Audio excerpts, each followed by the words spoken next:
టెక్నికల్గా వాళ్ళు తర్కంలో ఇంకో మాట కూడా అంటారు. ఈ చెట్టు అని మనం దేన్ని అంటున్నామో దాని యందు ఇతర లక్షణములు వ్యావర్తములవుతాయి అంటారు.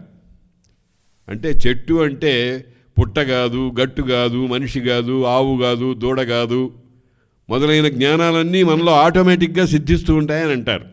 దాన్నే ఇతర వ్యావర్తనం, తోసిపారేయటం, తీసేసేయటం. కాబట్టి ఆ భగవంతుణ్ణి మనం అన్ని చోట్ల చూడవచ్చును. ఇప్పుడు చెట్టు అని ఉన్నాం. చెట్టు అనే దాంట్లో చెట్టుతనం అనేటువంటిది ఎక్కడ ఉందండి? ఎక్కడ ప్రత్యేకించి ఒక చోట ఉంటుందా? వ్రేలు దగ్గర నుంచి ఆ శిరస్సు ఆకాశంలో విరబూచినటువంటి అన్ని వైపులకు పాకినటువంటి కొమ్మలు, రెమ్మలు మొదలైన ప్రతి అణువులోనూ చెట్టుతనం ఎట్లాగైతే ఉందో సృష్టి అంతట్లో భగవంతుడి లక్షణం ఆ రకంగా ఉంది. దాన్నే సర్వోపగతుడు అనేటువంటి పేరుతో ప్రహ్లాదుడు చెప్పాడు.